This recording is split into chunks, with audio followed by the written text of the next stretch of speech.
Okay, we're just waiting for others. Give me 1 or 2 minutes, and I'll be with you shortly.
Okay, so let's start now. And good.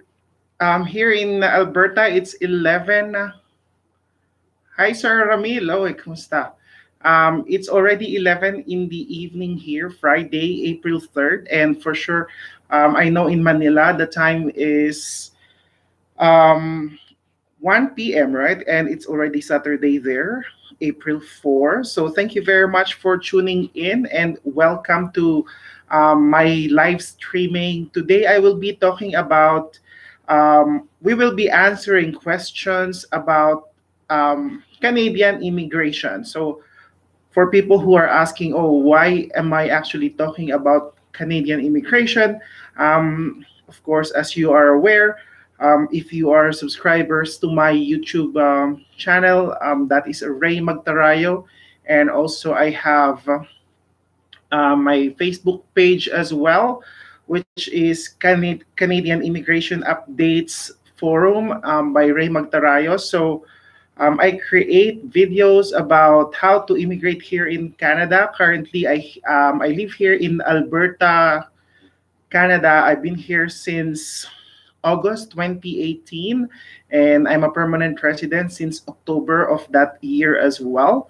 So my aim is to help as many people to move here in Canada and also to fulfill your dreams of immigrating here in Canada.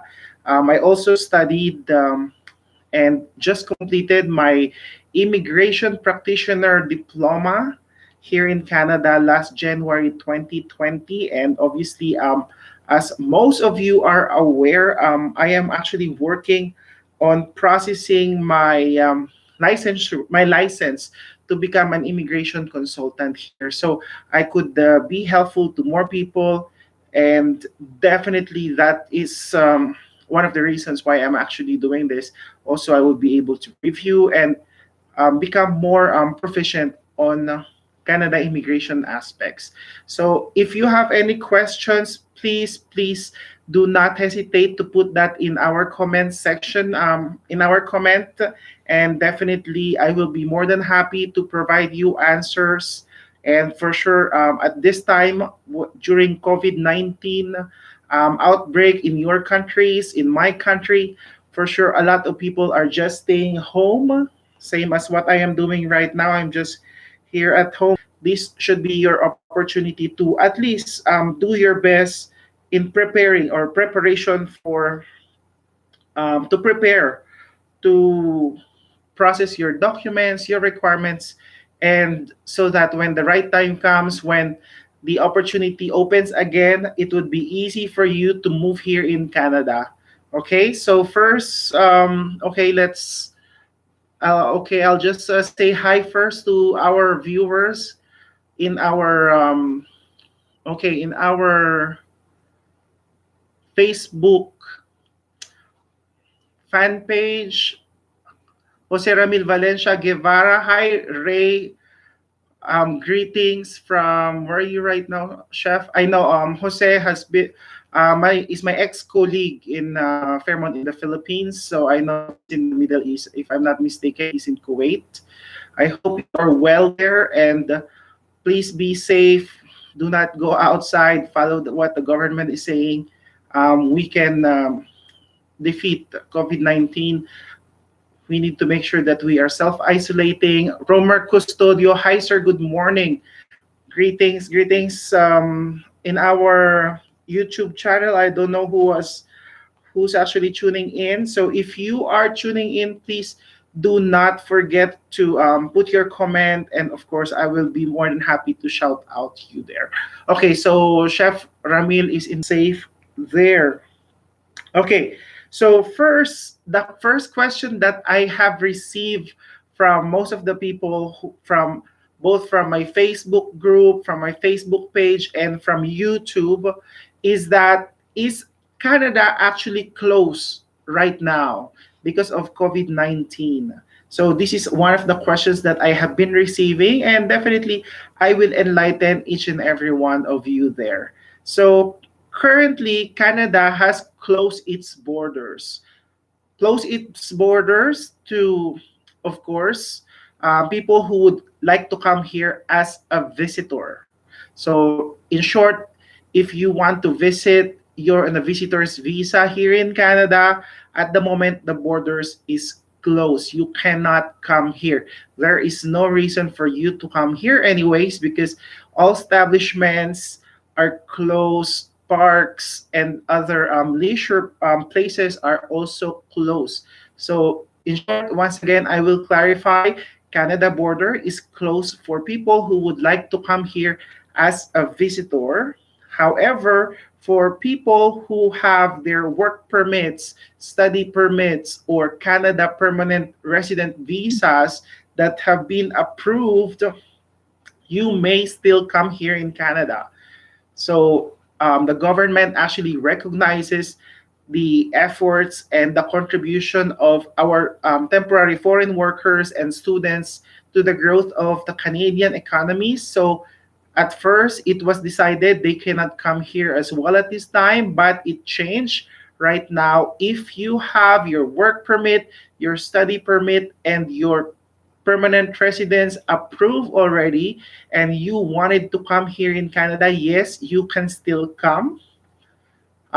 You just need to present your proper identification, of course, your work permit, your visa stamp, and your permanent residence certificate of permanent residence.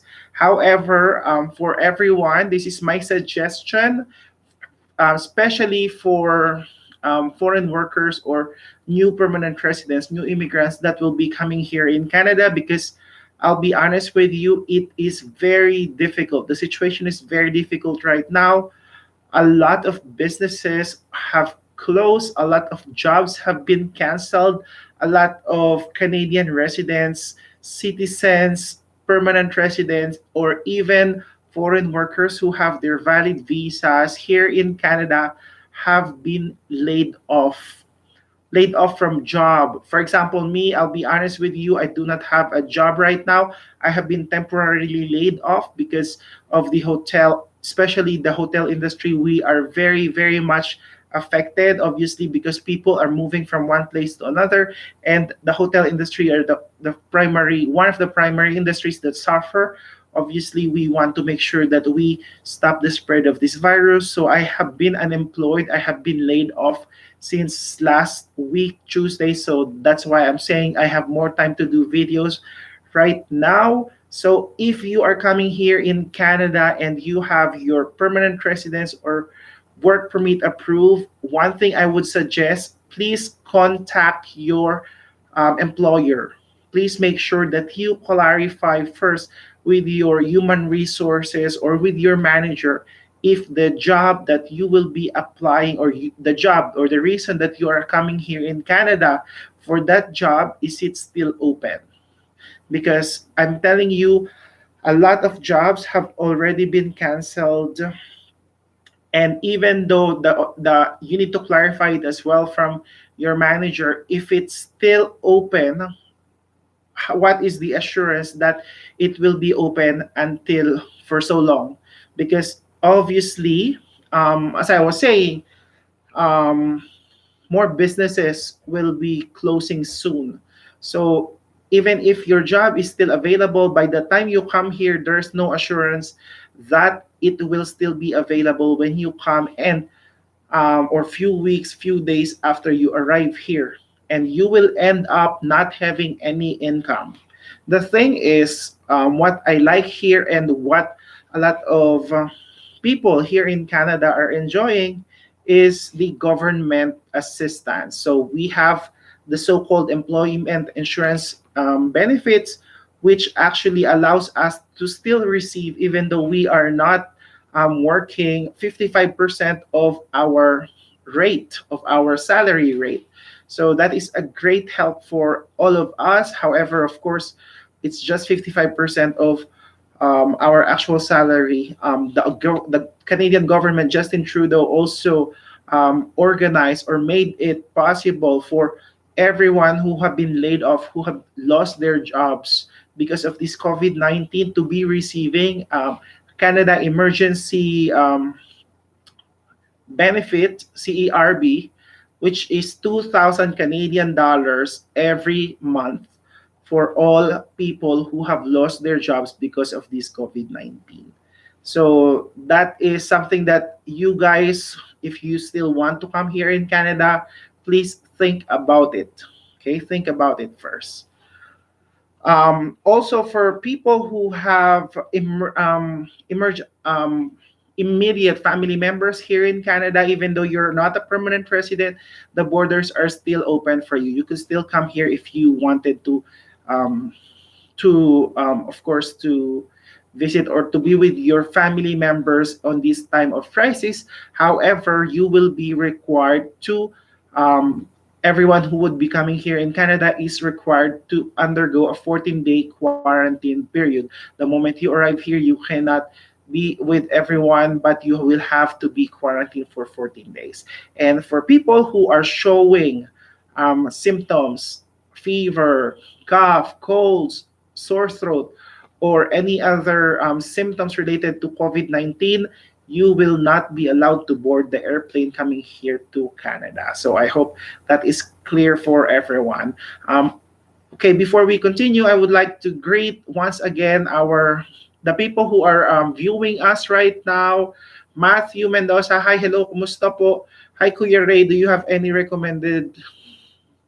Okay, I'll go through your question. I'll just say hi first to people who are watching. Hi to Matthew in the Philippines. Hi to Rohan. Rohan, I don't know where you're from, but hi and thank you for tuning in. In our YouTube live, we have Budi Praset. Hi, hello. Where are you right now? Are you in Indonesia? And also, hi to Christian Adrian Pagunsan. For sure, he is from the Philippines. Okay, so we'll go through your questions one by one. Okay, so let's start first with Matthew Mendoza. Hi, Kuya Ray. Do you have any recommendations as to what programs are applicable to me, given that I am an undergrad? Okay, undergrad, what do you mean by undergrad? Are you college undergrad? Are you university undergrad? Or are you a high school undergrad? There are several programs that are available that only require high school graduate Canadian standard. So there are programs such as the Rural and Northern Immigration Pilot Program, the Ontario Regional Immigration Pilot Program, the AIPP Atlantic Immigration Pilot Program, and provincial nomination programs also only require a minimum of high school graduate to immigrate here in Canada. So to answer your question, Matthew, yes, there are several programs that are available for you to immigrate here in Canada. Jose Ramil Valencia Guevara, thank you so much. Stay safe as well. Ingat po kayo dyan, okay? Rohan, the question is, hi, my work permit visa is in process in VAC office. Will it get processed or get delayed? Okay, the answer on that is, um, of course, depending on the country that is processing your work permit, obviously. However, for everyone's clarification, it is the Canadian Embassy who actually processes your visa, even though you are living in a different country. It's still the Canadian Embassy on that country which process your work permit visa. And as far as I know, there you could actually check the processing times in the Canada.ca website. Even though there is COVID-19, they actually still put there the processing time, so you would know if it's gonna take longer. But for sure, one thing's for sure, yes, there's gonna be a delay, because of course there's skeletal workforce happening. People are still being very cautious. Even here in Canada, several establishments, for example, the banks, the even the government offices, there is no more people going to the office. Everything is work from home mode. So if you require something, it takes a while to get the response as well. So for sure, there will be a delayed. However, it will still be processed. That is one thing for sure. And okay, so you're from India. Namaste. Greetings from Canada to India there. Okay. Okay, another question. I have submitted my passport in the VAC office on February month, and it's in process. Will it get processed or delayed? As I've said, it will still be processed. However, your passport, of course, obviously, it's still there. They are keeping it until the process is done, right? It shows 5 weeks processing time. It's already 5 weeks now. Then if it's 5 weeks and it's beyond 5 weeks, then you have the right to follow up with them. That is actually on the website of Canada.ca, that if a certain application for a document or visa or a permanent resident goes beyond its quoted, estimated, or processing time, yes, you may actually follow up with them through sending email. Okay. So that is your question. Guys, if you have any questions or concerns concerning about Canada immigration programs or other programs about related to our topic, please do not hesitate to put that in our comment section below. And of course, I will do my best to provide you the answers. If not, of course, we have our resources and we'll provide you the answer. Okay. Thank you very much, Rohan. It is my pleasure. Please do not hesitate to shoot me a question. Also, a lot of time I receive questions on my Facebook page.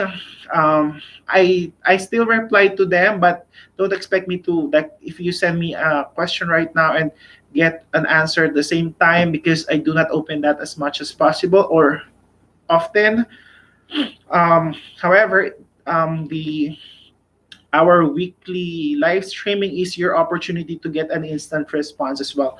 And also, as I've said, I do not have job right now, and I'm just always here at home watching TV and reviewing. So I decided to do 3 days a week of live streaming Canada immigration question and answer portion. So if that is okay with you, I am more than happy to do that. The same timing, maybe let's do it Monday, Wednesday, Friday, or if you have, or you can also put that in the comment which date is better for you guys. So we could have, or we could answer more questions and provide you better feedback. And as I've said, it is very important for me to, and I like doing this. I like helping people because I was once like you.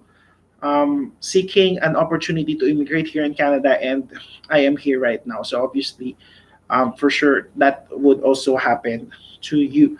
Okay, in our YouTube live, we have Baisari Maulana. Okay, I hope I pronounce your name properly. So the question is, any news po sa AIPP? Okay, so I'll translate the question in English so for non-Filipinos would also understand it. Is there any update or news about the AIPP program? What do you think? Does it stop um, hiring immigrants Canada or stop the immigration? Okay, there is no announcement that the program is stopping, and obviously, 100% sure it doesn't stop.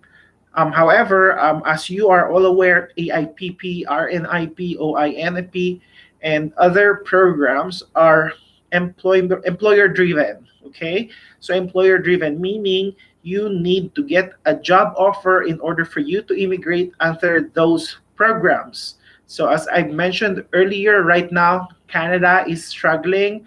People who are here in Canada do not have jobs, lost their jobs, been laid off, businesses are closing.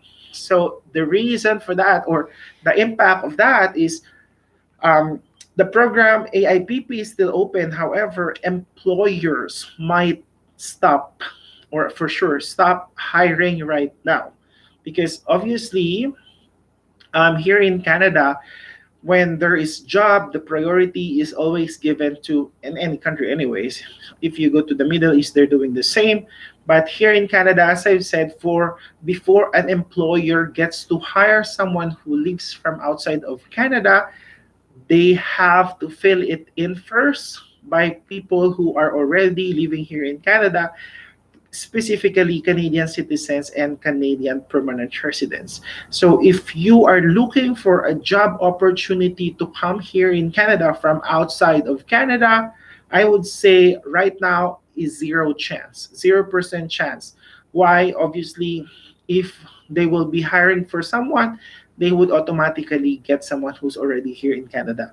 But obviously, there is no job at all. So that is why I mentioned earlier for people who are really, really interested to immigrate here in Canada, you should not wait.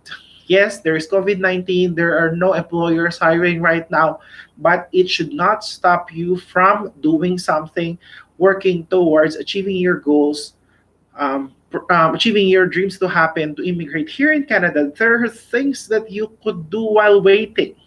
Okay, as I've said in my I don't know if I hope you already watched this on my video, but I created a video about what are the things that you should do or you could do during the COVID-19 outbreak in order to prepare yourselves and the opportunities or to um, to fulfill your dreams of coming here in Canada despite or in the mid of crisis.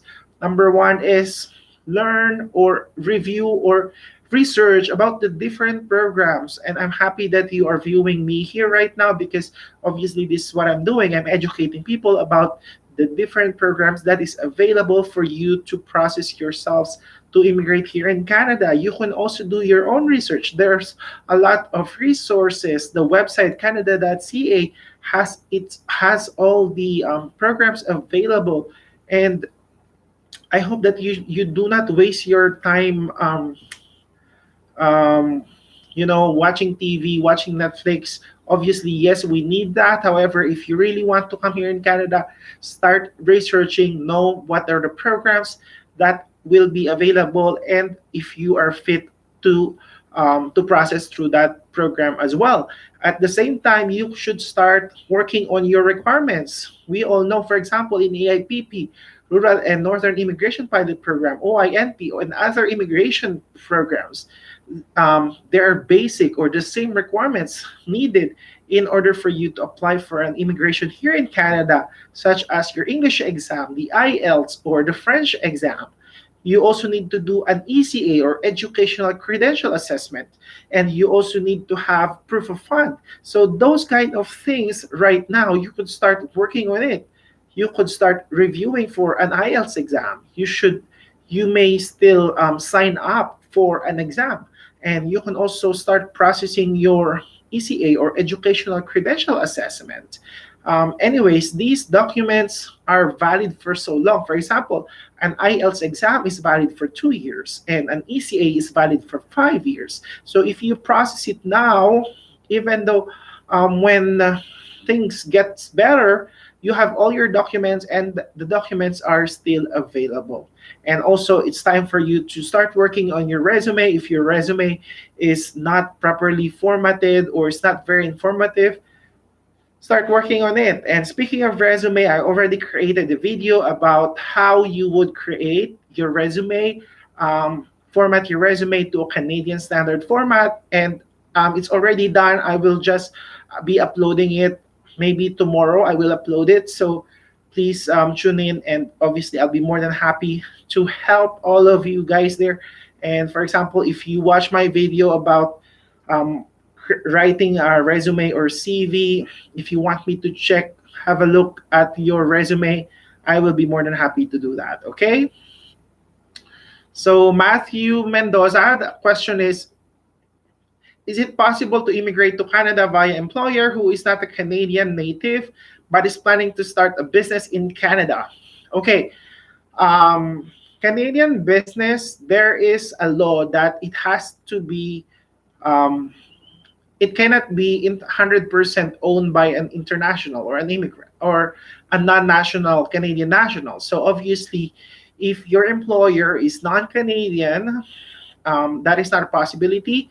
However, if he or she is interested, he needs to tie up with a local and create the business. If that business is already existing from outside of the of country, and they decided to put up a business here in Canada, yes, it is possible for you to immigrate here in Canada as an internal transfer, for example. But you have to have at least 1 year or 2 years experience as a managerial position from that company for you to transfer. Okay. Okay, there are some questions here in our on our YouTube live as well. So let's also have a look. Mhm. So, oh, working as well. Hazel Jawood. Hi, Ray. I applied for extension on my parents' tourist visa. We received an email from CIC for a correction on the application we sent. We had it faxed. After that, we haven't heard from them. Okay, so Hazel, good thing that you asked that question. So um, you may actually, of course, I don't know when you actually or sent that or fax that document that they required. However, obviously, because of the current situation right now, because of the COVID-19 epidemic, um, offices are taking delays because they're working from home, so it's taking a while for them to get to provide you a response as well. If you want, you can follow up. You can send them an email, or you can also not worry about it because, as you know, I already mentioned it, implied status. So for people who are work permit holders, study permit holders, or visitors visa holders, if you are in Canada and your visa expires and you have processed an application online for an extension, implied status says that you can stay here in Canada even your visa expires as long as you already filed for an extension, and you can stay until you receive the decision whether it's approved or not approved. You can still stay here in Canada with an expired visa as long as you applied for an extension. That is called implied status, and that is also discussed on this COVID-19 situation. So for people who are here in Canada and their visas expired, you don't have to worry because you can still stay in Canada while waiting for the process of your extension of visa. Okay. So Jose, okay, Chef Ramil Valencia Guevara, as a hotelier like us, we had all the documents as per our experience. Does this have a possibility to go there in Canada as a hotelier, even though you are a college level, not graduated? Okay, for you, of course, you are a chef. Chef here in Canada are considered trade skilled people. So it's not necessary that you have a degree. Obviously, you have your experience. There are several programs that are available. You can apply through Express Entry Federal Trade Skilled Program. You can also apply to other programs. You may look for an employer for hotels or restaurants looking for chefs. There's a lot of opportunities. Chef jobs here in Canada is very in demand. So any province, anywhere you go, there is always an opening for a chef. So obviously, those experiences are very good, um, and yes, it would help you in immigrating here in Canada. Okay. Oh, Oli, kumusta po? Okay, so let's move on to other questions. Aditya Meshram, let's do interactive session. What do you mean? I'm open with that. I don't know what an interaction session is, but I'm open. I'll be more than happy to do that as long as I know how to do it. So you are free to tell me, to explain to me, and of course I understand. Even for me, I want this live streaming to be more interactive, to for people also to so people do not get bored. If you have suggestions on how you want me to do these live streaming sessions, I will be more than happy to accept, to listen. Just explain to me what I should do, okay? Gavina Raynor Liza. Hello po, kumusta po? How are you? Hi sir, is there a possibility I can go back there with my child who was born in Hinton, Alberta? Oh, Hinton is just an hour away from here. I went back home here in the Philippines way back 2014 because of the moratorium. I was a TFW at the time. My brother is in Banff. Okay, question um, is your child Canadian citizen? Obviously, your child is born in Hinton, so obviously your child is Canadian. Yes, there is a possibility because by of course by descent or by born, your child is Canadian. How old is your child? And because obviously, as a Canadian, your child has the right to come here in Canada. And of course, being a minor and you being a parent, you can apply for a visa, or as far as I know, you could also process your application to become permanent resident here as well. So let me know. I will also check. She is 7 years old right now. But you were a temporary foreign worker that time, right? As far as I know, yes, there is a chance your child should be able to move back here in Canada, being a Canadian citizen, and obviously, either you will be applying for a caregiver visa. Not quite sure, but I'll be more than happy to research that for you. Please tune in. But obviously, yes, there is, because your child is a Canadian citizen. I just need to find out what is the process, and definitely just tune in my live streaming sessions every. As I've said, I might be doing it 3 times a week. I will post the announcement, the confirmation in my Facebook group, Facebook page, so I would be able to provide you a better answer. Okay. Please bear with me. Thank you very much for your patience, Gavin, Raynor, Lisa. Okay, again, follow up question from Hazel. Their visa expires on April 15th. 15 is still on the process. Yeah, as I've said, Hazel, even their visa expires on the 15th. You can still stay. They can still stay here in Canada. For example, to share with you the story of my mom. My mom is still here in Canada. She was on a visitor's visa, and her visitor's visa was expiring on January 17th. December 17th, I already applied online for an extension, and then we got the result of, or the decision of her extension sometime in March. So that means she was staying here on an expired visa, but because of an implied status, yes, she's still legally allowed to stay here in Canada. So you do not have to worry about it, Hazel. And Canada is very, very considerate about those kind of things, especially if you are following the rules. You are not if you are not violating any law, they are very considerate about that. So for sure, they will approve the extension of visa of your. Okay, Gavina. Okay, sir. Let me know. Thank you so much. Thank you very much for your patience. And guys, before I forgot, if you have not um, subscribe to my YouTube and my Facebook page, please do so. My Facebook page name is Canada Immigration Updates Forum by Ray. I just changed it. And my YouTube channel is Ray Magtarayo. So please subscribe and follow.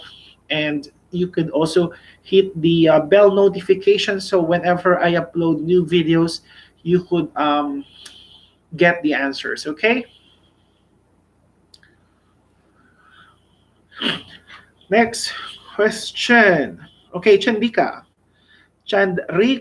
Subramaniam. Can we apply for Canada jobs under AIPP? Yes, of course, you can apply for Canada jobs under AIPP. However, as I mentioned earlier, I do not think that there are available jobs right now. So if I were you, you wait. A lot of employers have closed down. A lot of Canadian citizens, permanent residents have lost their jobs, our jobs. We lost our jobs. Actually, I have been laid off as well. So that is what I'm saying. If you are looking for an opportunity to get a job here in Canada right now, the chance may be 0%. So if I were you, wait for the right timing.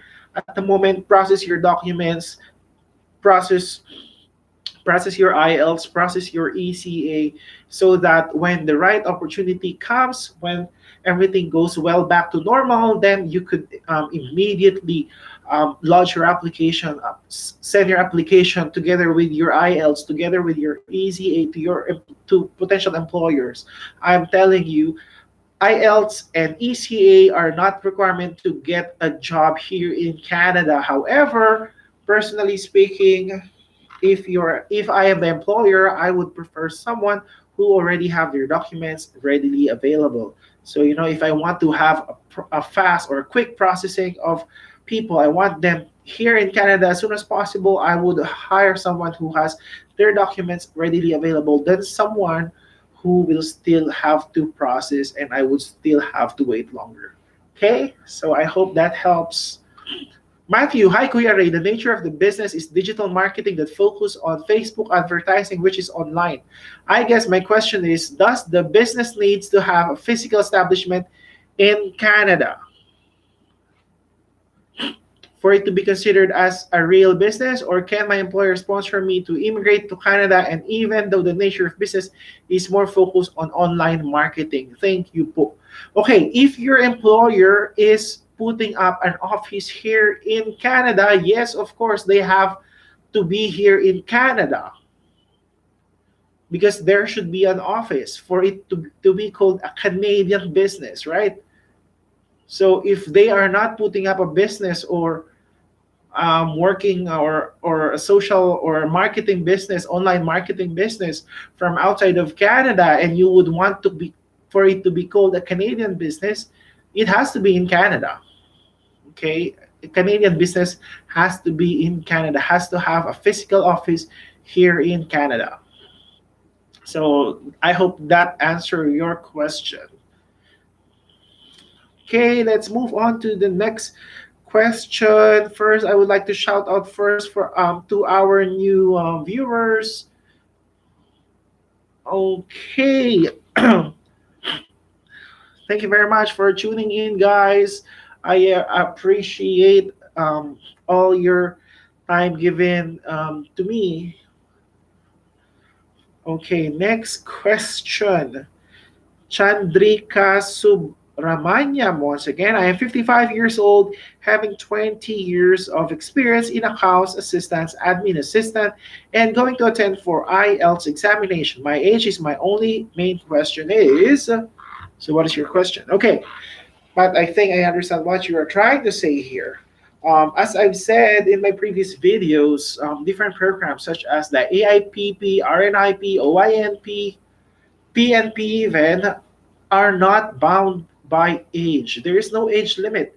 As long as you get a job offer, these programs are employer driven programs. In short, it doesn't matter if you're 60 years old as long as you could do the job. Okay, if you are not inadmissible medically, if you are not inadmissible criminally, inadmissible here in Canada, you could still apply. You could still move here in Canada as long as you get a job offer from Canadian employer. Okay? Hi, Jofel Carl Liupong Abing. Oh, hi. Kumusta po? I was just chatting with you yesterday. Hi, Sir Ray. Shout out. Okay, Joffel, he just mentioned to me yesterday or this morning, I think, here in Canada, that he is actually coming here in a student pathway. I think he's bound to New Brunswick. I'm not sure, but okay, let's talk about that pathway, student pathway. I will be creating a video about that as well because that is one of the best opportunities for you to immigrate here in Canada. Why? If you are having difficulty getting a job offer, you think that you are old enough to be hired or you do not have enough experiences to come here in Canada, but you have the funds, you have enough funds to study, I would suggest if you really, really want to immigrate here in Canada, do so. You could come here. That's one of the easiest pathway to come here as a student. Easiest pathway, but costly. Why costly? Obviously, you have to pay for the school, the tuition. As far as I know, from one of the college, the cheapest college that I know is 9,000 Canadian dollars a year. So imagine 9,000 Canadian dollars. That is just for the tuition, and then you'll have to pay for your medical insurance, dental insurance, and other laboratories, books, dormitory, and so on and so forth. So there's a lot of additional expenses. So that is just for a year. So why am I saying that's the best or one of the best or easiest pathway to immigrate here in Canada is thanks, Ray. Go back to work. Oh, thank you, Chef Ramil. See you next time po. So moving forward. Excuse me. Okay, so the student pathway. Okay, when you decided to come here in Canada as a student, you need to make sure that the college or the university that you are going to study is a designated learning institute. So there is a list of their designated learning institute on the Canada.ca website. Why? Because these colleges, community colleges, or universities can provide you or can help you for a postgraduate work permit. So, what is a postgraduate work permit? So, that is a work permit given to you after you complete your education. Okay, so hi Des, hi Des, kumusta? Long time no see, long time no talk. Okay, so once again, talking about postgraduate work permit or PGWP. I don't know if you are attending some forums, you would encounter that word PGWP. So you get that after you graduate from the program of your studies. And the length of a PGWP depends on the length of your education as well. So, for example, the minimum PGWP that can be provided for you is 6 months. So 6 months, if you study a 6 months program, you could get a 6 months postgraduate work permit as well. If you take an 8 month program, you also get 8 months postgraduate work permit. For a year, after you graduate from 1 year program, you get 1 year postgraduate work permit. For 2 years program, you get 3 years postgraduate work permit. So imagine that. So what is a postgraduate work permit? This allows you to work here in Canada anywhere, any employer. It's like an open work permit. You can choose wherever you want to work. And that is a good opportunity for you to get, for example, an AIPP designated employer. Automatically after that, they can hire you and you can process to become a permanent resident. There are several programs that could open. For example, a year of experience in Canada would make you eligible to apply for a Canadian Experience Class program. So you work here in Canada for a year, and then you apply under Express Entry Canadian Experience Class. You get um, an instant permanent residence. Also, it will increase your points if you want to apply through express entry for your education in Canada, for your experience in Canada. So, what I'm saying is that is one of the best pathways if you have all the means, if you have the money, and so, and if you really, really wanted to come here in Canada, so that is your option as well. Okay, excuse me. Okay. So Dazel, watching from Philippines, kumusta po? Oh, it's already 1:45 in the afternoon in the Philippines. It's 11:47 p.m. here in Canada, Friday, April 3rd. Okay. Okay, let's move on and see the other questions. Chandrika Subramanian, thank you, bro. It is always my pleasure. Okay. Mabashar Shah, it's easy to get job offer for a Atlantic pilot program. There is no easy. Okay, so this is what I always get, and I always get on my Facebook group, on Facebook page. Sir, I got this job offer, blah blah blah. So if you get a job offer that is so easy, you need to start thinking about it. Is it legit? Is it real? Because if it's so easy, then that's the question. Anywhere in the world, job is not easy to get. AIPP, if you have the requirements, if you perform well in your interview, yes, you may get it, but not really, really easy.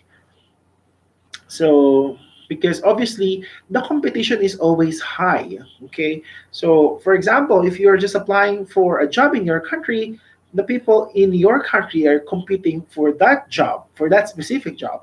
But if you're applying for a job here in Canada, the competition is higher. You are competing to applicants living here in Canada, you are competing to applicants living in your country, and you are competing from the job applicants from the rest of the world. You know what I mean? Of course, my advice is to, for example, if you have to improve your skills, to do well in your interview, to practice communication skills, because obviously Canada speaks the main languages in Canada, or the national languages in Canada, is French and English. So if you can speak well in English or in French, then obviously you would get the advantage, because if your English is very poor and you're having difficulty understanding or comprehending when speaking with another person, then if I'm the employer, even though, yes, for example, these programs only require CLB4 or CLB5, still I would wonder, okay, why should I hire you if I would have difficulty understanding you. And how would you be able to do the job properly if your qualifications are not good enough? You know what I mean? So, yeah. Okay. So, Chandrika, I have my mark sheets of my degree course. How can I apply for WES or ECA without degree certificate? If you do not have a degree certificate, you cannot apply for an ECA. Okay, so this is the process. I have created a video about how to do an ECA, but for those people who are viewing in, okay, I'll give you the answer. When you want to apply for an ECA first, or you need to choose your designated organization in that specific West. For example, for me, I had my process by ICES. So it's the same procedure for everyone. You need to go online, go to their website, and create your profile. They will ask you what kind of ECA do you want. Is it an immigration, and the other is for, I think, for education. I'm not sure what's the other, but of course you need to choose for an immigration purposes, right? And then it will ask you as well, some of them will ask you to upload a copy of your diploma or your transcript if you have it, or some will not. And then will give you it will give you the link on how you would be able to pay. Once you have paid, then they will send you an email correspondence that you would actually provide to your school, for example, for your college or high school where you graduated, a request. You need to request for example, a certified true copy of your transcript of records or your diploma. And then it has to be on a sealed envelope. Either the school will send it directly to Wes, or you may send it to Wes, but it has to be on a sealed envelope. So what I'm saying is whatever degree certificate or transcript you have there with you, you cannot use that. It has to come from the school. Okay, the school should be the one sending it, or it has to be on a sealed envelope. And then once Wes accepts it or receives it, it will take 3 to 4 weeks to process, and then after that, they will mail to you your actual ECA certificate. Okay, so I hope that helps, and I hope that I my explanation was clear enough for you. So, guys, if you have any questions, please do not hesitate. I'm talking too fast, but of course, I'll be more than happy to answer your questions, guys. Okay, I'll just excuse myself. Oh, I have water here. Okay, moving forward. Yanson Dobbs, hi, how are you there? Question is, okay po ba yung PFW processing despite COVID? Okay, so what he's asking is the foreign worker processing. Are you asking for a job offer or a work permit processing? Yanson, as I was mentioning earlier, if you are applying for a job here right now, um, probably the chance is 0 to 1% of getting a job here right now here in Canada, because there is a shortage of jobs. Okay, businesses are closing, employees are being laid off because of the COVID-19. So if you are interested to apply for a job right now here in Canada, the chance is very, very low. Okay. But if you are talking about a work permit application, yes, it's still happening. You can still apply for it. It doesn't stop yet. Hmm. Rihan Afridi, hi there. Hi, how are you? Chandrika, okay. Chandrika, sorry. If degree certificate is compulsory, can I apply the same to the university? The university should be the one actually issuing you that certificate. As far as I know, the degree certificate is not required. Transcript is what they need. Okay, transcript, and it has to be in English as well. So you have to request that from your university. So you need also to think about it, because some universities take a while to process these kind of documents. So you may, if you know that this would take a little longer, you may actually requests for the certificate in advance. Okay. Rihan Afridi, what's the difference between express entry and PNP? That's a very good question. Okay, so Rihanna Freedy, the express entry is a pooling system. It's a pooling system. It's not an immigration pathway. Okay, while a PNP is provincial nomination program. It is a program for you to immigrate here in Canada. Express entry is a pooling system. So, for example, if you meet the qualification to immigrate here in Canada under federal program, which is express entry, for example, you can create. Of course, you have to get your requirements. For example, your ECA, your English exam. You have to put it in the system, create a profile, and you would get your points immediately. It will be calculated based on different factors. For example, your age, your language abilities, your job experience. If you have experience here in Canada, you studied here in Canada, or you have a sibling here in Canada, those kind of things are some of the factors that are actually considered in express entry. Express entry, as I've said, is a point system your per based on these factors. You will automatically know how much score you get, and it actually invite people who are in that pool system depending on the score. So, for example, if your score is somehow at 350, then it's very difficult for you or very impossible for you to get an immigration under express entry. You have to look for opportunities to increase your CRS or um, your points in order for you to get an invite to become a permanent resident. So, for example, as far as I know, the latest or the lowest is somewhere at 460. So, for example, if you create your express entry profile and your profile is at 470 points, obviously you would get an invitation to apply for a permanent resident here in Canada, and you would be able to get permanent residence in 6 months. Provincial nomination program is a program wherein the province itself will have to nominate you. The province should believe that you as an applicant will provide or will bring economic growth here in Canada. So that's why they decided to take you, to sponsor you, to nominate you to immigrate here in Canada. When you get a nomination from a province, automatically you will get 600 points in your CRS that will be added on your provincial on your express entry points, and obviously you would be automatically be eligible to immigrate here in Canada. Okay, I hope that question is answered well. Solomon Florendo, hi, hello po. Sir, I have an LOA for May. LOA, letter of acceptance, right?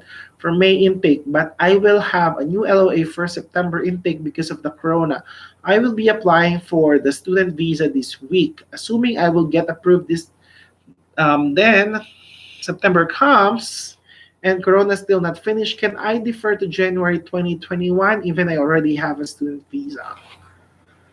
I guess yes, you could, because right now, obviously, as I keep on mentioning, the Canada office or the immigration here in Canada is very, very considerate.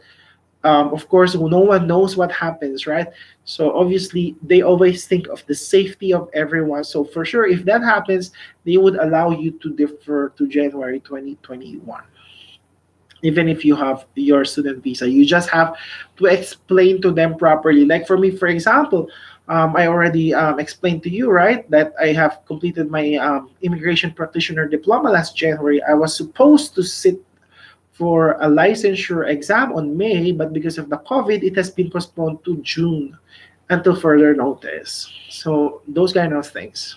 So I hope that clarifies your question. Rizalyn Luna, hi, hello po. Okay, moving forward, let's go to the next question. Okay, can I just excuse myself first? I'll just get some water. I've been talking for an hour already, so just give me a second.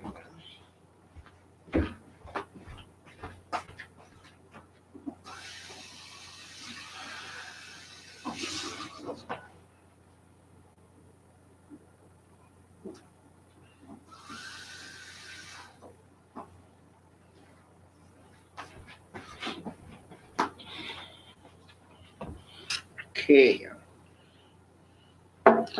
Okay, let's proceed to more questions.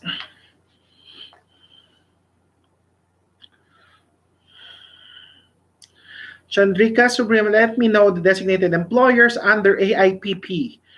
There is a list of AIPP designated employers. I have put that together with the link in one of my videos about AIPP that is posted in my YouTube channel. So if you have subscribed on my YouTube channel already, you would have an access to all my videos. Please feel free to have a look at that. The list of designated employers are already there. I can also have a look in the future if there is already a list of updated designated employers. But on that video from all the Atlantic provinces, Nova Scotia, New Brunswick, Prince Edward Island, and Newfoundland and Labrador, all the AIPP designated employers lists are uploaded on that video. Okay. Okay, another question from Chandrika. Sorry, bro. Once again, I am asking the how much amount is required for proof of fund under AIPP. Okay, I will have a look at it right now. When I was applying, it was somewhere 3,000 Canadian dollars. It has been updated already, but I will have a look. Okay.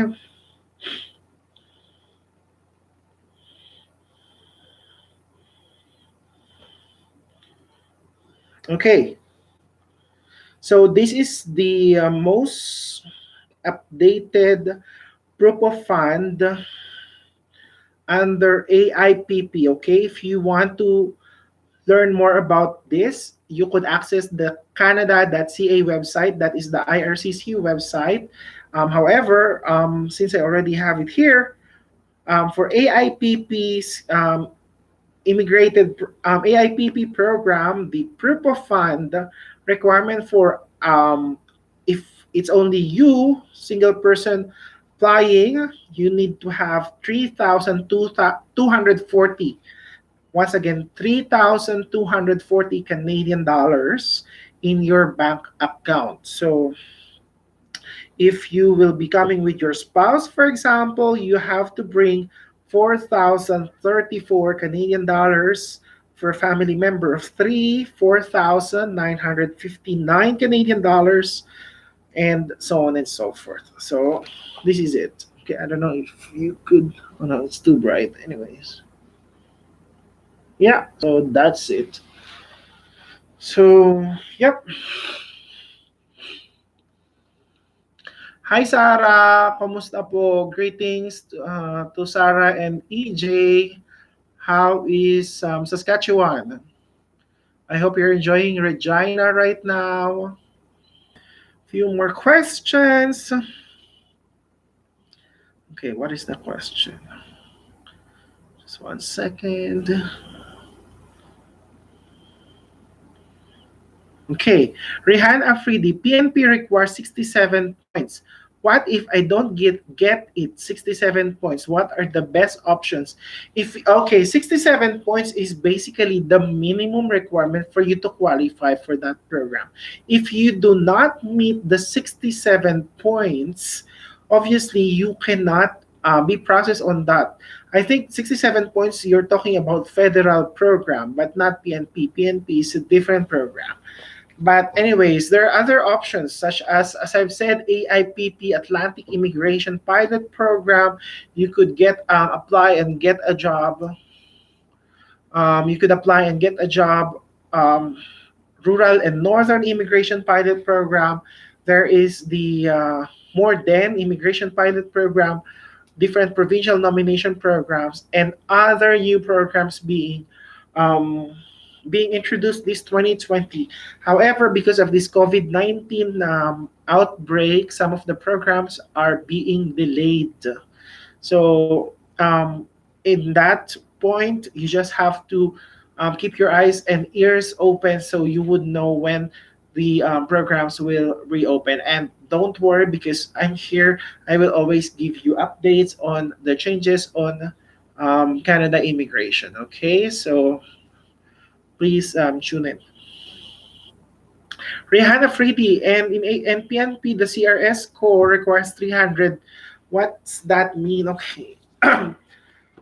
Rihan, PNP is not a point system. It's not a it's PNP is not a point system. The point system is an express entry. You get a CRS calculator, comprehensive ranking score. So this CRS is based on the qualifications, or for example, as I've said earlier, your age, your educational background, your work experience, your language skills. If you have a sibling here in Canada, those kind of things adds up. And if you would get, for example, if a province nominates you, you can get automatic 600 points from that CRS profile, and it will automatically allow you to get an immigration opportunity, an invitation to apply for permanent residence. So in PNP, you do not need to get a score. 300 score is not required on PNP.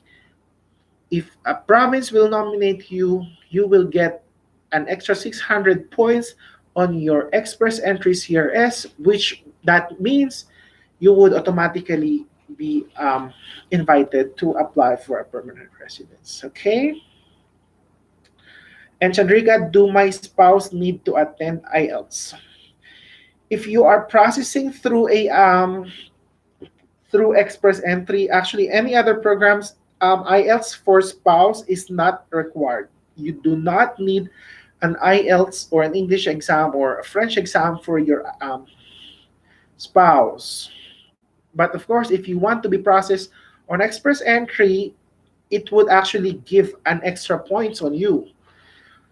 But if you are actually the principal applicant and you will be immigrating here in Canada, it is not a requirement. Okay? Solomon Florendo, thank you very much as well. My pleasure po. So thank you very much, guys. I hope you, if you have more questions, please put that in our comment section down below. I will all safe, and please be patient. Um, Take this moment to stay at home, learn what are your chances or what are your opportunities available for you to immigrate here in Canada. Christian, Adrian, Pagpunsa, ang dami ko natutunan sa iyo ngayon, sir. Even na bata pa po. Oh, it's my pleasure. Maraming salamat po. I'm happy that you learned something from it. So, guys, as I mentioned, if you have not subscribed to my YouTube channel yet, please do so. I appreciate that. And I really thank you all for your endless support. We have grown so fast, and hopefully when I get my license as an immigration consultant, I would be more helpful to you guys. And if you have any questions, I'm always here. I will try my best to provide you answers. And yeah, so yeah, and I hope that you are all well.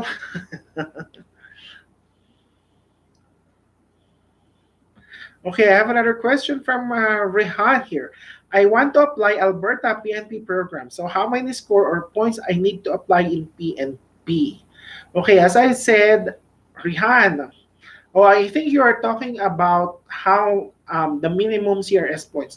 Okay, PNP, the Alberta province actually randomly invites depending on their requirement. For example, IT jobs, for example, or engineering jobs. I'm not quite sure about the job, but for example, if you are in the express entry pool and your score doesn't meet the 450, 460, for example, if you only have 300 CRS points, there is still a possibility. However, there is no guarantee because that is depending to the province. If the province thinks that you would be a great addition, a great contributor to the growth of the Alberta economy here in Canada, yes, they can nominate you.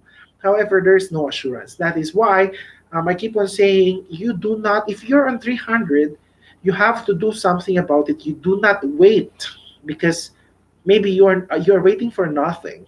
So that is what, for example, I take myself as an example. When um, 3 years ago, I created my express entry profile. I was a restaurant manager for 10 years.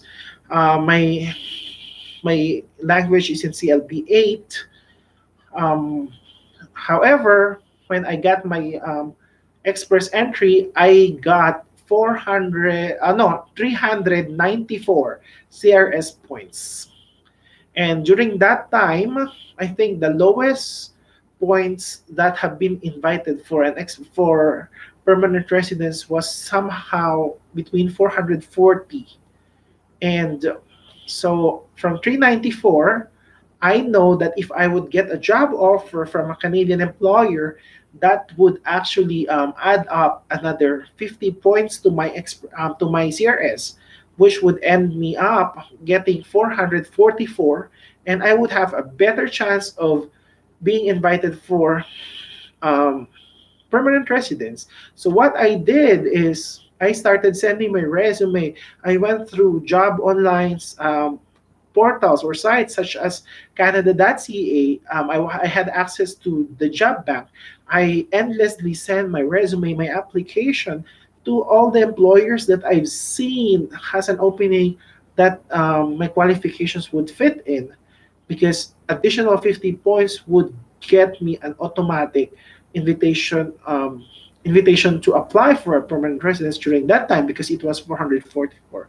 But I was not able to get a job offer by that time. So I look up for opportunities. I never stop until one day, okay, as on my video, I saw this immigration agent in the Philippines, and at the same time, I one of the employers that I applied to on Indeed replied to me, and I was interviewed. I was processed, and I get a job offer.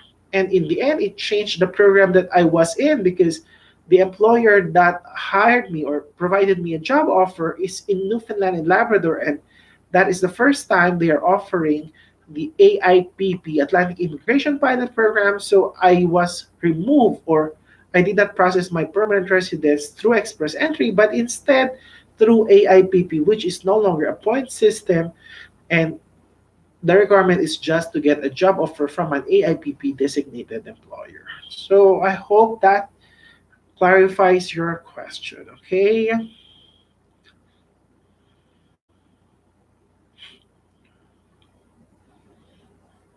Okay. So I hope that clarifies your question, Rihan. And shout out to all the viewers. Thank you very much for tuning in. It's time check. It's 12:15 a.m. here in Canada. It's already Saturday, 12:15 midnight, April 4th.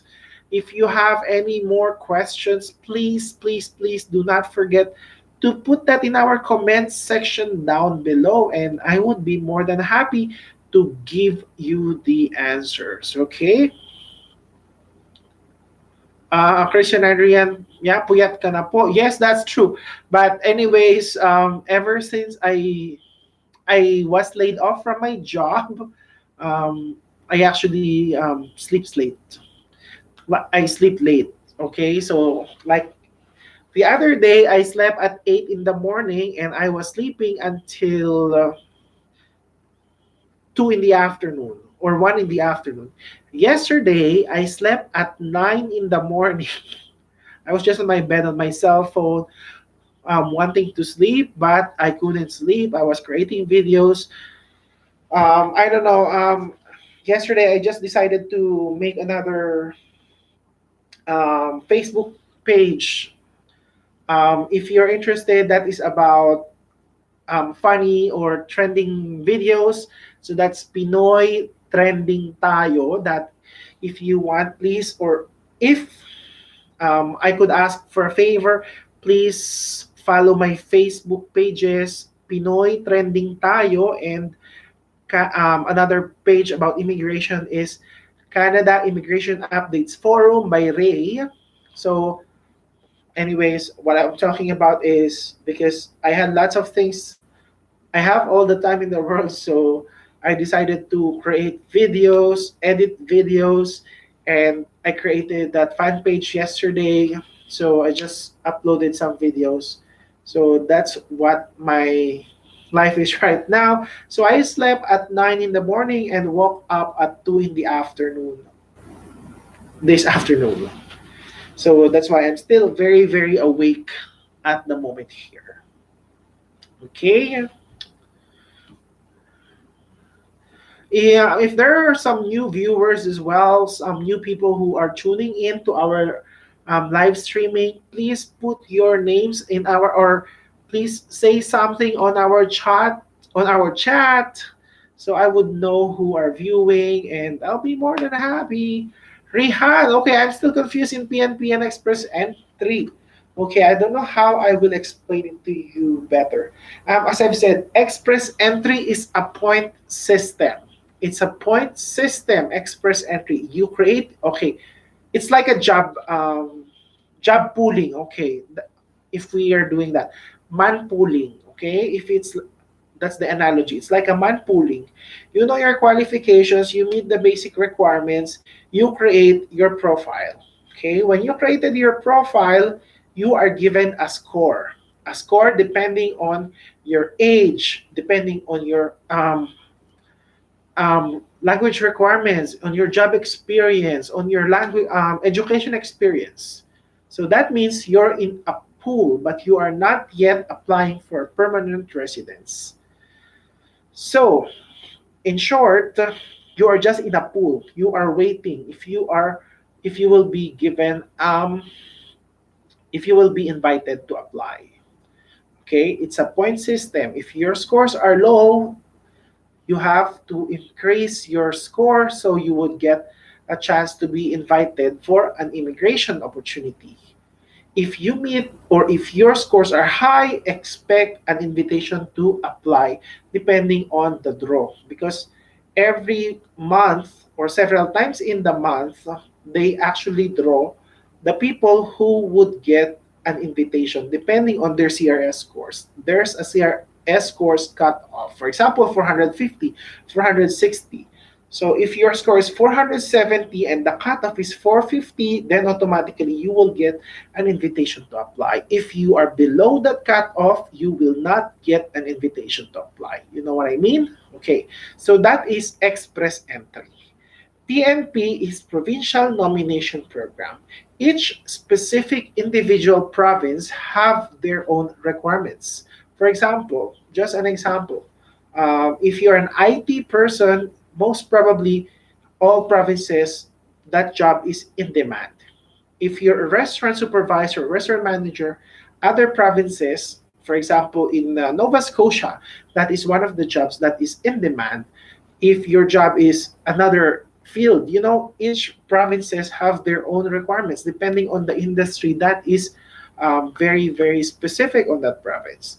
So if they think that you as a person, as an applicant, they have access to your express entry profile, they will look at it.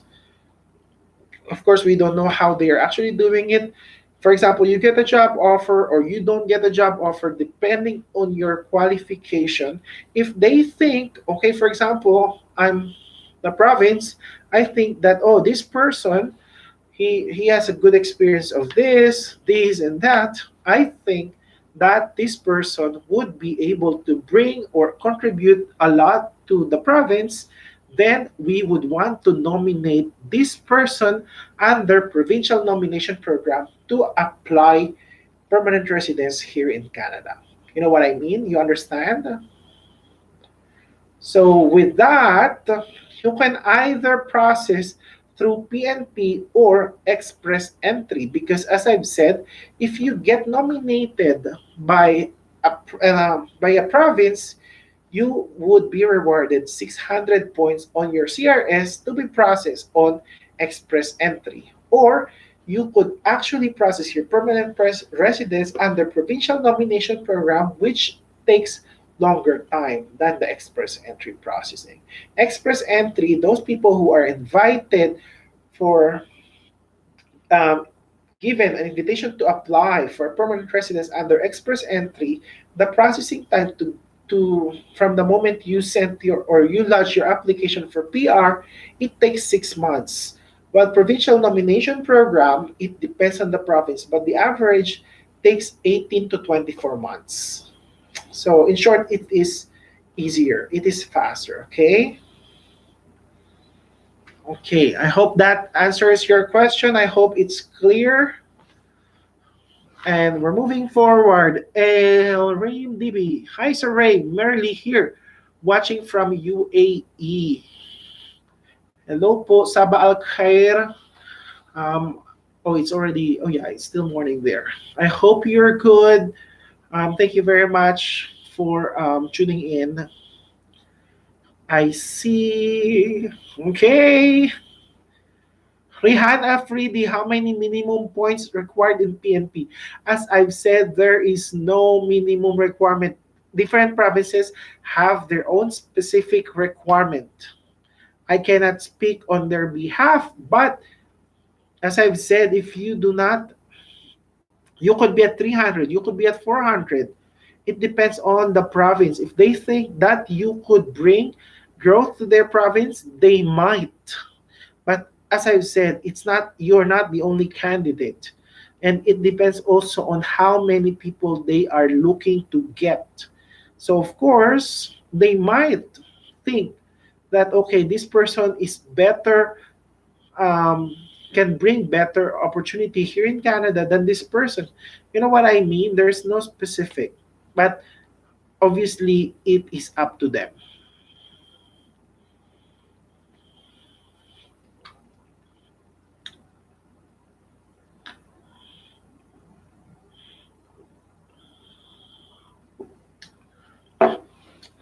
Okay, Satvir Singh. Hello, I want your help, brother. My CRS score is 411 and NOC is 1311. Counting technician. I am in the express entry pool from the last 4 months, but still no good news to share. Any chances of getting NOI, or EOI, or ITA, invitation to apply, right? Okay, if your score is 411, you have to think of ways how you could increase that. Obviously, in the history, it's difficult for me to say that there is a chance.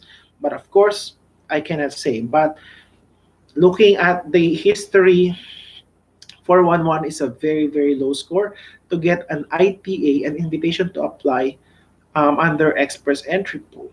So my take here is you should start looking for ways how you would increase your 411 score.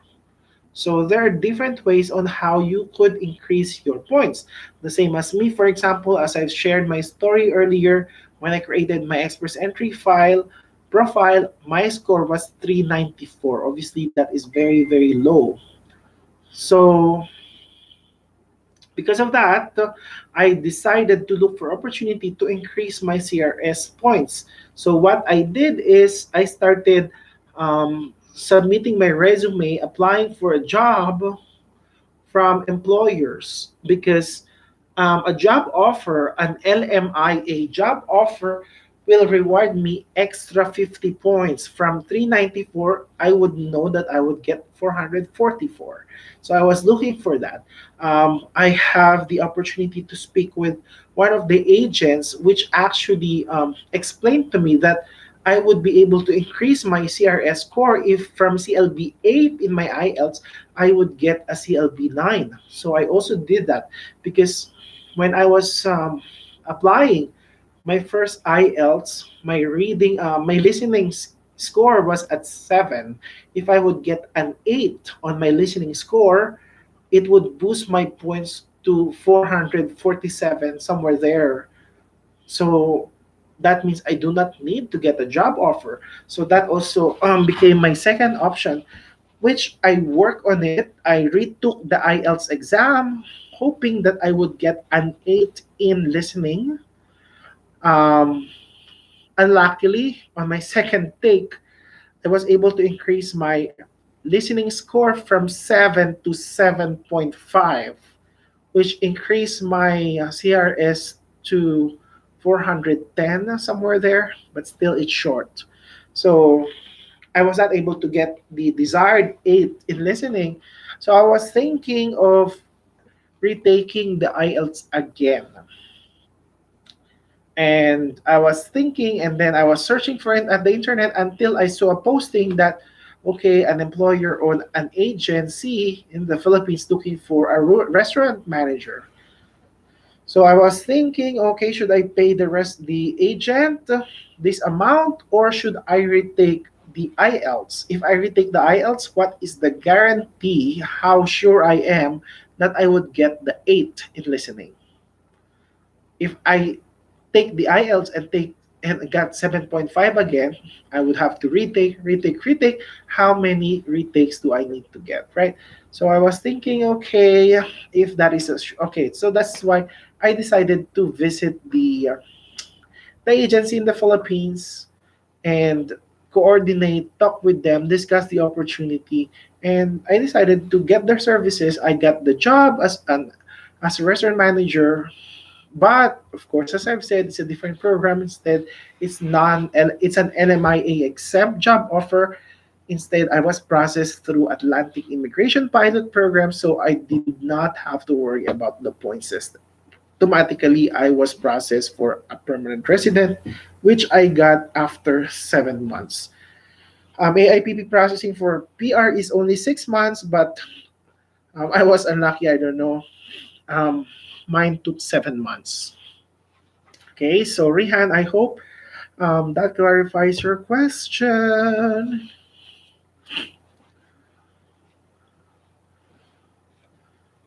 Okay, 1 second. I'll just have a look at this. Okay, so yeah, so that's my story. For people who have been wondering why am I here in Alberta, as I've said, I was processed and first immigrated in Newfoundland and Labrador in a small town called Grand Falls, Windsor. I stayed there for 3, 4 months until I decided to move to the capital city of Newfoundland, St. John's. And I was living in St. John's for 11 months until I decided to move here in Alberta.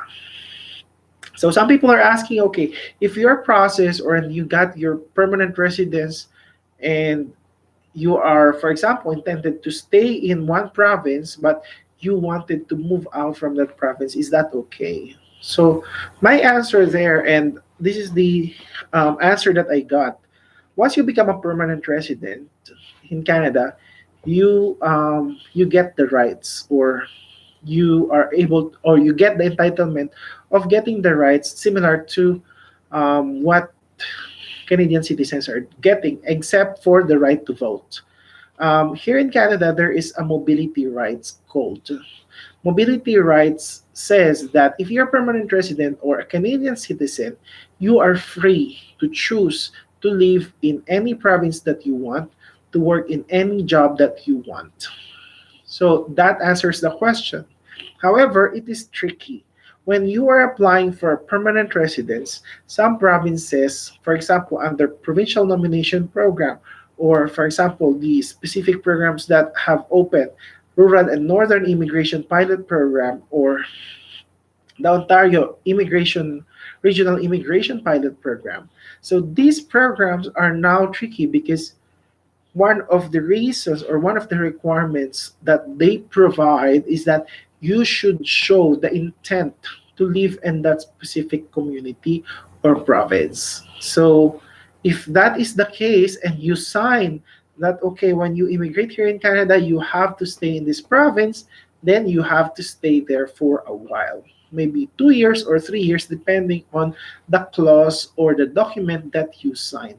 But if you did not sign any document and in your program it never specifically mentioned that you are obligated to stay on that specific province only, then you are more than free to move out. So for me, for example, as I've said, I stayed in Newfoundland for 11 months until I decided to move in Alberta. Why did I move here in Alberta? I have my sister, she lives in Edmonton.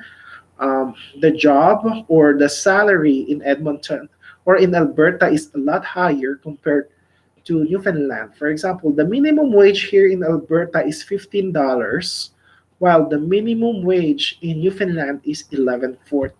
I don't know if it already increased to 12. So imagine if you're in Alberta and for you to get a 15 per hour salary wage, you need to be a manager at least already $15. But here, if you're doing the, for example, a fast food server, you are already getting $15 an hour. So imagine the difference. The commodities here, the expenses here are a lot cheaper. The cost of living. That's what people are saying. In Newfoundland, the cost of living is low. In Alberta, it is more expensive. But one thing I noticed here in Alberta is cheaper. Everything is cheaper compared to Newfoundland. Gas is cheap. Groceries are cheap. Why? Because everything is here. Commodities are available everywhere. Unlike in Newfoundland, they are actually importing it from another province. So it is more expensive and the scarcity of resources. That is why. So for those people who are saying that the life in Atlantic Canada is cheaper, it is actually wrong. It's the other way around. It's cheaper here in Alberta. Um, Salary or wage is higher and tax is also lower here in Alberta. So those are the benefits why I decided to move here in Alberta. And at the same time, if you want to move out of the country, it's easier because the major airlines are already here. Like for example, Calgary, Edmonton. While in Newfoundland, for example, if you are living in a town very far from St. John's, then you have to drive, and then the airfare or flight schedules are not regular as well because not every day or not every time there are flights to Toronto or to other major airports. So those kind of things, and plus the airfare from those provinces are more expensive than here in Alberta. And one thing's for sure, internal inter-Canada flights within Canada, for example, inter-province, sometimes they are even more expensive than international flights. So it's most of the time it's cheaper to fly to Mexico, to other countries, to Brazil, for example, than to do a flight from one city to a different province in Canada. Okay.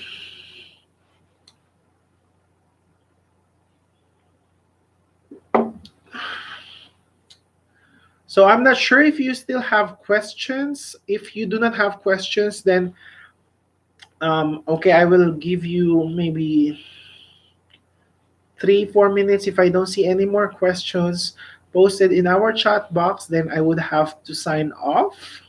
However, I hope that you learned something from this live streaming.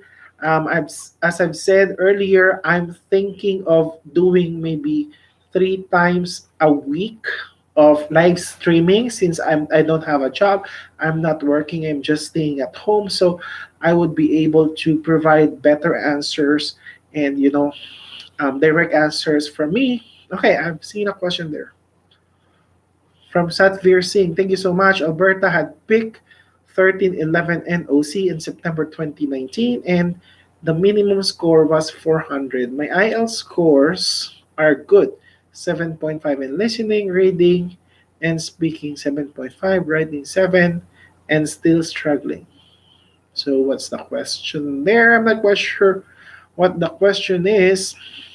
However, as I've said, it is good that during 2019, um, the minimum score was 400. However, there is no assurance. As I keep on mentioning to you guys, if you wait for something, it might not happen. Or if it happens, it might take a while. If you really wanted to immigrate here in Canada, you need to take actions. You need to do something about it. You do not have to wait because obviously waiting doesn't assure you anything. And that's what, of course, each and every one of you have different options. As I've said, there are different ways on how you would increase your scores. If your score is in IELTS is 7.5, 7.57, you can still increase your points. You know that? If you get, for example, 8 in listening, 8887, that is the ideal score, you could still increase your points in CRS. So, yeah. And also another opportunity or another reason or another way for you to increase your score in your CRS is, as I've said, if you want, if you have the money, come here, study, take 6 months or 1 year. It would increase your CRS score because you would have Canadian experience, Canadian education, at least a year of experience here or a year of education. It will increase. Okay. So at Pearson, could you share some agencies who can help us to get a job offer? I do not suggest any agency because I do not want anyone to be victimized by fraudulent agencies. I hope you understand that. Um, I am working towards getting my license as an immigration consultant.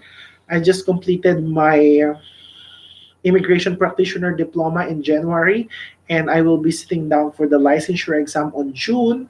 Hopefully, I pass. Once I pass that, my major plan is to do partnership with different employers, different schools and universities here in Canada, so that for people who are interested to study, who are interested to get a job offer, if I have affiliation with employers or you know what I mean? If I know employers that are looking for people, it would be easier for me to do the job and I would be um, more helpful to people who are interested to immigrate here in Canada. So, wish me luck on that because, as I've said, if I get my license, it would be easier for me to, or I could be more helpful to you.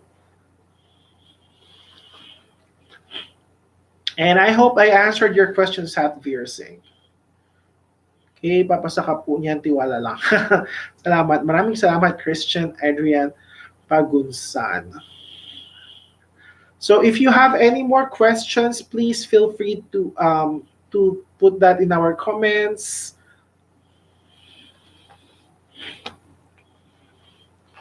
Okay, let me check if there are some questions that I could actually answer.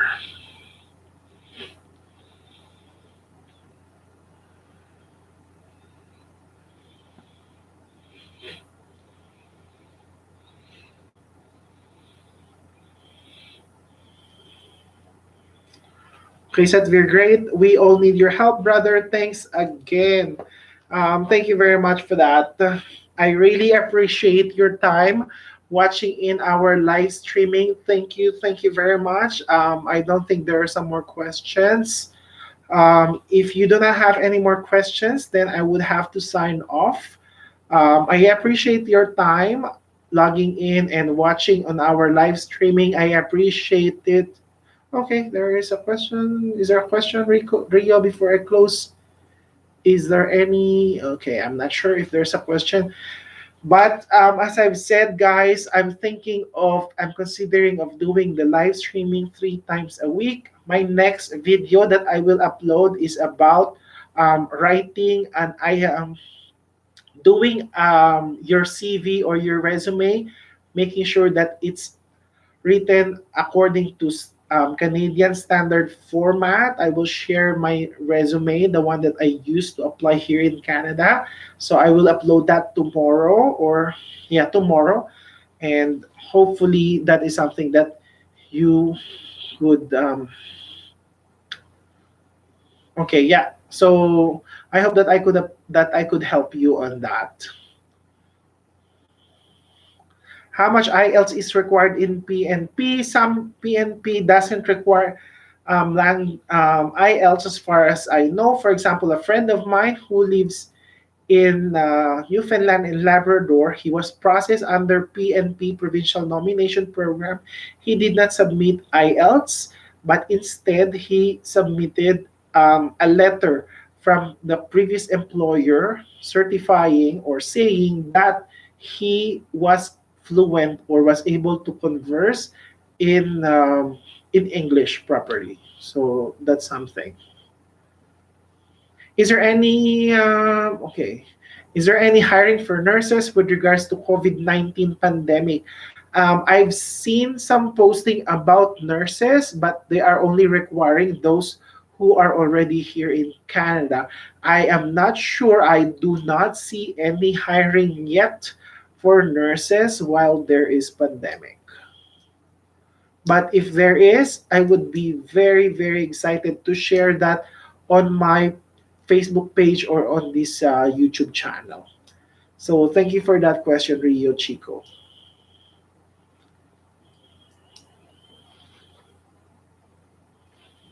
Are there any more questions, guys? If not, for those people who are just tuning in, I would really, really appreciate if you would subscribe to my YouTube channel. I would also encourage you to please follow and like our Facebook page. The name is Canada Immigration Updates Forum by Ray. And also, if you are looking for some ways to entertain yourself during this COVID-19 pandemic outbreak. I know you're just staying at home. I would really, really also appreciate if you could subscribe to my other YouTube channel, which is called YouTube channel and fan page, Facebook page. This is called Pinoy Trending Tayo.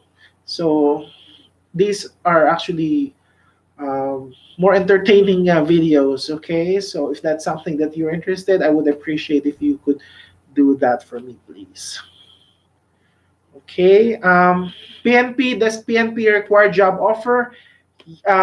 Yes and no.